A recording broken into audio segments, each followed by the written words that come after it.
1.5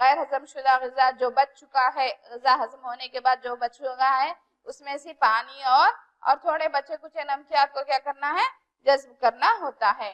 پانی بچا ہوا فضلہ ریکٹم میں، باقی بچا ہوا فضلہ ریکٹم میں چلا جاتا ہے، وہاں نیم ٹھوس فضلے کی حالت میں رہتا ہے۔ جو بچا ہوا ہے وہ کیا ہے، آخر میں ریکٹم میں چلا جاتا ہے اور وہاں پہ نیم ٹھوس فضلہ کی حالت میں رہتا ہے۔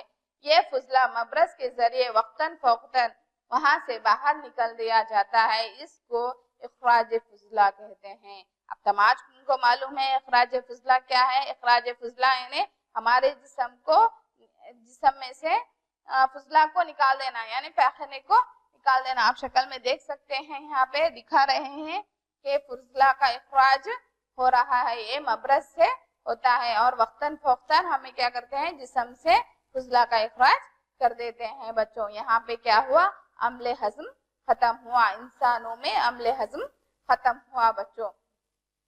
تو اس کے بعد ہم اسہال پہ جاتے ہیں۔ اسہال کیا ہے؟ اسہال آپ کو کبھی پانی جیسے دست بار بار ہوئے ہوں گے، اس کو اسہال کہتے ہیں، اس کو اسہال کہتے ہیں۔ اسہال یعنی آپ کو دست ہوئے ہوں گے، آپ کبھی طبیعت بگڑی ہو تو آپ 2 سے 3 مرتبہ جلاب ہوئے ہوں گے، آپ پاخانے کو جا کے آئے ہوں گے، اس کو ہم کیا کہتے ہیں، اسہال کہتے ہیں۔ ایسا کسی انفیکشن یا غذائی سمیت یا بد ہضمی کی وجہ سے ہوتا ہے۔ یہ کب ہوتا ہے؟ ہمارے غذا میں کچھ انفیکشن ہوا ہو یا فوڈ پوائزننگ ہوئی ہو یا بد ہضمی کی وجہ سے ہمیں یہ تکلیف پیش آتی ہے۔ ہندوستان میں خاص طور پر بچوں میں یہ بیماری عام ہے۔ ہمارے ہندوستان میں اور خاص کر بچوں میں یہ بیماری کیا ہے، بہت عام ہے بچوں۔ کیوں؟ کیونکہ آپ بچے خیال نہیں رکھتے، گندی چیزوں کو کھا لیتے ہیں، گندی چیزیں یعنی کھلی رکھی ہوئی چیزوں کو کھا لیتے ہیں جن پہ مکھیاں بیٹھے ہوئے ہوتے ہیں، بغیر ہاتھ دھوئے آپ کھا لیتے ہیں، اور کیا کرتے ہیں، کھلی رکھی ہوئی چیزوں کو کھا لیتے ہیں، دھو کے نہیں کھاتے۔ اب ان سب سے پرہیز کریں، ہاتھ کو اچھی طرح سے دھو کے کھانا کھائیں، کھانے والی چیزوں کو ڈھک کے رکھیں، مکھیوں سے اور دوسرے سے ڈھک کے رکھنی چاہیے، اور غذا کو اچھی طرح پکا کے اور صحت مند غذا کھانی چاہیے۔ اگر مریض شدید ہو جائے تو محلک ہے۔ محلک اس لیے کیونکہ جسم سے پانی اور نمکیات کا زیادہ اخراج ہو جاتا ہے۔ مریض شدید ہو جائے یعنی یہ زیادہ ہو جائے گا تو یہ محلک ہے۔ محلک مطلب ایک خطرناک ہے۔ کیوں خطرناک ہے؟ کیونکہ ہمارے جسم سے کیا ہو جاتا ہے، پانی کا زیادہ مقدار نکل جاتی ہے، پیخانے کے ذریعے کیا ہو جاتی ہے، ہمارے جسم سے پانی کیا ہو جاتا ہے، خارج ہو جاتا ہے۔ جو پانی بڑی عدد میں جذب ہونی تھی، یہ کیا ہو جاتی ہے، ہمارے جسم سے نکل جاتی ہے، تو ہمارے جسم کے لیے خطرناک ہے۔ اسی لیے اسہال سے تحفظ برتنا چاہیے۔ تو اسہال کی طرف سے غفلت نہیں برتنی چاہیے۔ کیوں برتنی نہیں چاہیے؟ کیونکہ یہ ہمارے جسم سے پانی کو کیا کر دیتا ہے، خارج کر دیتا ہے بچوں۔ ڈاکٹر کے پاس جانے سے قبل ابلے ہوئے ٹھنڈے پانی میں ایک چٹکی نمک اور شکر کو گھول کر جتنا ہو سکے پینا چاہیے بچوں۔ نمک اور شکر والے اس گھول کو ہم ORS کہتے ہیں۔ آپ شکل میں دیکھ سکتے ہیں، آپ کو یہ سب اب دکانوں میں مل رہے ہیں، میڈیکل شاپس میں یعنی فارمیسیز میں، یہ آپ جب بھی آپ کو دست ہوتے ہیں تو ڈاکٹر ان کو پینے کی نصیحت کرتے ہیں۔ تو انسان میں عمل ہضم کے اعضاء سب سے پہلے جوف دہن، غذائی نالی، معدہ، چھوٹی آنت، جگر اور لبلبہ یہ حدود ہے، بڑی آنت اور مبرز۔ غذا ان تمام اعضاء سے ہوتے ہوئے گزرتی ہے بچوں۔ انسان میں عمل ہضم کس طرح ہوتا ہے؟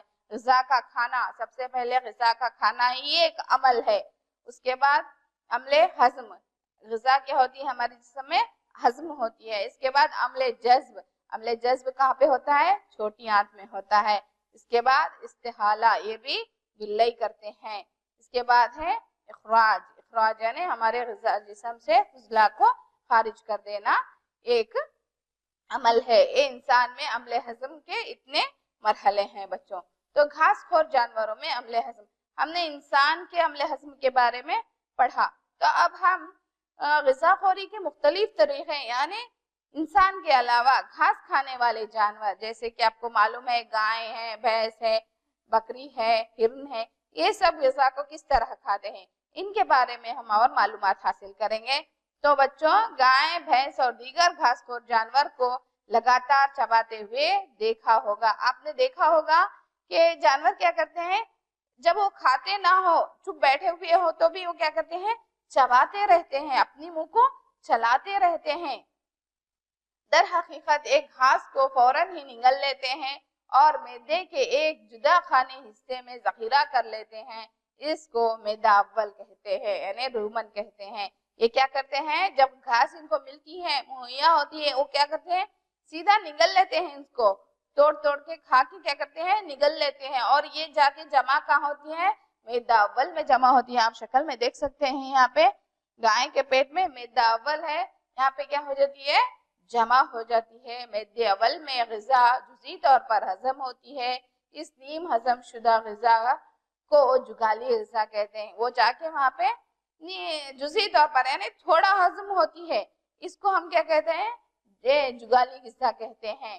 لیکن بعد میں یہی غذا چھوٹے چھوٹے دلوں کی شکل میں منہ میں لوٹ آتی ہے اور جانور اس کو چباتے رہتے ہیں، اس کو جگالی کہتے ہیں۔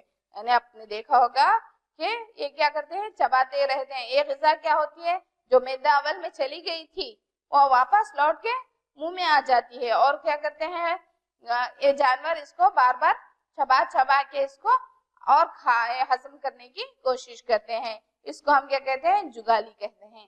جگالی کرنے والے جانور، گھاس میں سیلولوز کی مقدار بہت زیادہ ہوتی ہے۔ گھاس میں کیا ہے، سیلولوز کی مقدار بہت زیادہ ہوتی ہے۔ سیلولوز ایک طرح کا کاربوہائیڈریٹ ہے، سیلولوز ایک طرح کا کاربوہائیڈریٹ ہے۔ بہت سارے جانور جن میں انسان بھی شامل ہے سیلولوز کو ہضم نہیں کر سکتے۔ ہم انسان بھی اور دوسرے کئی جانور ہیں جو سیلولوز کو ہضم نہیں کر سکتے۔ ایک قسم کا کاربوہائیڈریٹ ہے جس کو ہم ایسے ہی ہضم نہیں کر سکتے۔ یہاں پہ آپ دیکھ سکتے ہیں گائے جگالی کر رہی ہے، یعنی اپنے منہ کو چلا رہی ہے، اس کو جگالی کہتے ہیں۔ جگالی کرنے والے جانور میں غذائی آنت اور بڑی آنت کے درمیان تھیلی نما ہوتی ہے، جسے جگالی معدہ کہتے ہیں۔ آپ نے دیکھا نا پہلی شکل میں کہ وہ جگالی معدے میں چلی جاتی ہے غذا۔ یہاں غذا کا سیلولوز ہضم ہوتا ہے اور اس کی وجہ سے کچھ ایسے بیکٹیریا ہوتے ہیں جو انسان میں نہیں پائے جاتے۔ ان کے معدے اول یعنی رومن میں کیا ہوتا ہے، تھوڑے ایسے بیکٹیریاز ہوتے ہیں جو کیا کرتے ہیں، غذا کو یعنی ان کی گھاس میں موجود سیلولوز کو کیا کرتے ہیں، وہ ہضم کرتے ہیں۔ اسی لیے ان کو کیا کرتے ہیں، وہ دوبارہ نکال کے جگالی کر کے چبا کے پھر نگلتے ہیں اور اس کو کیا کرتے ہیں، ہضم کرتے ہیں۔ مگر ایسے بیکٹیریا انسانوں اور دوسرے دیگر جانوروں میں نہیں پائے جاتے، یہ صرف گھاس خور جانوروں میں پائے جاتے ہیں۔ تو اس کے بعد ہے امیبا میں غذا خوری۔ امیبا کے بارے میں، امیبا تالابوں میں رہنے والا واحد خوردبینی عضو ہے۔ اس کو واحد خلوی کیوں کہتے ہیں، کیونکہ اس کے جسم میں صرف ایک خلیہ ہوتا ہے۔ آپ شکل میں دیکھ سکتے ہیں اس کے جسم میں صرف ایک خلیہ ہوتا ہے اور ایک خوردبینی ہے۔ خوردبینی یعنی اس کو صرف ہم خوردبین سے دیکھ سکتے ہیں، ایسی ہی لنگی آنکھوں سے ہم اس کو نہیں دیکھ سکتے بچوں۔ یہ ایک خلوی جھلی سے گھرا ہوا ہوتا ہے۔ اس کی جیسے ہمارے جسم کو جلد گھیری ہوئی ہے، اس کی ایک خلوی جھلی ہوتی ہے جو اس کی جلد ہے۔ اس میں گول گھنا مرکزہ ہوتا ہے، یعنی اس کا ایک مرکزہ ہے جو گول، آپ شکل میں دیکھ سکتے ہیں یہاں پہ گول ایک مرکزہ ہے، یہ اس کا مرکزہ ہے۔ اس کے سائٹوپلازم بہت سے چھوٹے چھوٹے بلبلے نما خلیے ہوتے ہیں۔ اس کے سائٹوپلازم کیا ہے، بہت سارے چھوٹے چھوٹے بلبلے نما ہوتے ہیں۔ آپ شکل میں یہاں پہ دیکھ سکتے ہیں امیبا کے بارے میں۔ امیبا اپنی شکل اور مقام کو مسلسل تبدیل کرتا رہتا ہے۔ آپ یہاں پہ آرام سے دیکھ سکتے ہیں، شکل میں دکھا رہا ہے، یہ اپنی شکل کو کیا ہے، بدلتے رہتے ہیں، مسلسل یہ اپنی شکل کو تبدیل کرتے رہتے ہیں۔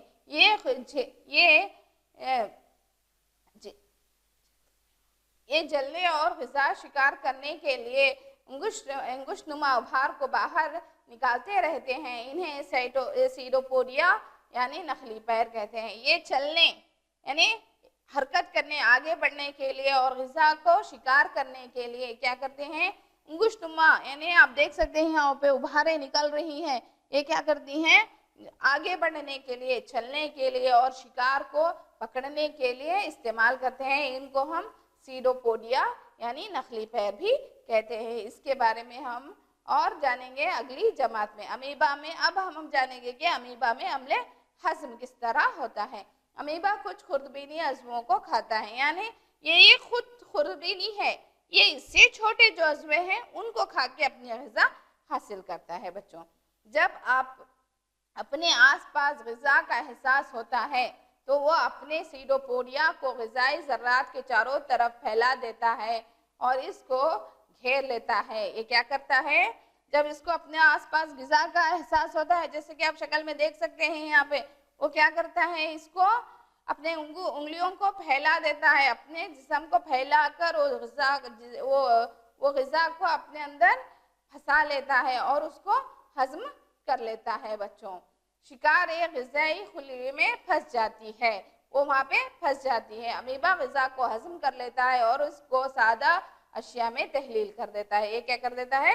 تحلیل کر دیتا ہے. پھر ہضم شدہ غذا جذب ہوتی ہے اور نشوونما، رکھ رکھاؤ اور خلیے تقسیم کے کام آتی ہے. یہ کیا ہے؟ جو غذا وہ ہضم کر پھانسا تھا اس کو ہضم کر لیتا ہے، تحلیل کر لیتا ہے اور اس کو جذب کر کے اپنی جسم کی نشوونما، رکھ رکھاؤ اور خلیوں کی تقسیم کے لیے استعمال کرتا ہے. آپ جو شکل میں دیکھ سکتے ہیں کہ امیبا یہاں پہ کس طرح کام کر رہا ہے. غیر ہضم شدہ غذا شدہ فضلہ کو خارج کر دیتا ہے. آپ یہاں پہ دیکھ سکتے ہیں کہ امیبا کیا ہے؟ غیر ہضم شدہ غذا کو خارج کر دیتا ہے. تو اب ہم نے جو پڑھا ہے اس کا ایک بار یاددہ کر لیتے ہیں. تو کالم اے جس میں سب سے پہلے ہے چھوٹی آنت، یہاں پہ جوڑ لگائیں گے ہم. کالم اے میں آتی ہے چھوٹی آنت، امیبا، اسہال، جگر اور اخراج فضلہ ہے. کیا پہ ہے؟ اخراج فضلہ ہے. آپ کو یہاں پہ اس کا صحیح جوڑ ڈھونڈنا ہے جو کالم بی میں موجود ہے. تو کالم بی میں کون سا ہے؟ بڑی آنت ہے، ولائی ہے، سیڈوپوڈیا ہے، اورس ہے اور صفرا ہے. یہاں پہ ہمیں جوڑ لگانا ہے کہ کالم اے اور کالم بی کے ساتھ جوڑ لگانے کی کوشش کرو. بچوں یاد کیجئے کہ یہاں پہ چھوٹی آنت، ہاں چھوٹی آنت کا کیا کام ہے یا چھوٹی آنت میں کیا ہوتا ہے؟ یاد کیجئے، میں نے کہا تھا نا چھوٹی آنت میں غذا ہضم ہوتی ہے اور جذب ہوتی ہے. تو چھوٹی آنت میں غذا کون جذب کرتے ہیں؟ تو ہاں چھوٹی آنت میں غذا ولائی جذب کرتے ہیں. صحیح کہا بچوں، چھوٹی آنت میں غذا ولائی جذب کرتے ہیں. امیبا کے بارے میں کیا پڑھا تھا ہمیں؟ امیبا کو حرکت کرنے کے لیے صحیح کہا سیڈوپوڈیا، اس کے نخلی پیر کام دیتے ہیں. اس کے بعد اسہال سے ہمیں غفلت نہیں برتنی چاہیے. اسہال کے حالت میں ہمیں کس کا استعمال کرنا چاہیے؟ ORS کا. ویری گڈ بچوں، ORS کا استعمال کرنا چاہیے. جگر سے ہمیں کون سے رسوں کا افراز ہوتا ہے؟ صفرے کا. ویری گڈ، صفرے کا افراز ہوتا ہے. اخراج فضلہ کے عمل، اخراج فضلہ میں بڑی آنت مدد دیتی ہے. بچوں ویری گڈ. تو اب آپ اپنے گھر پر کام لے لیے. انسانی نظام ہضم کی شکل کا خاکے کی مشق کیجئے کہ آپ کیا کیجئے، انسانی نظام ہاضمہ جو کتاب میں موجود ہے اس کو کتاب میں بار بار اتارنے کی کوشش کیجئے اور اس کا مشق کیجئے. شکریہ. میں Wajida Tabassum, TGT teacher, government Urdu higher primary school Medarwadi, Ballari west سے آپ سب کا شکریہ ادا کرتی ہوں. السلام علیکم.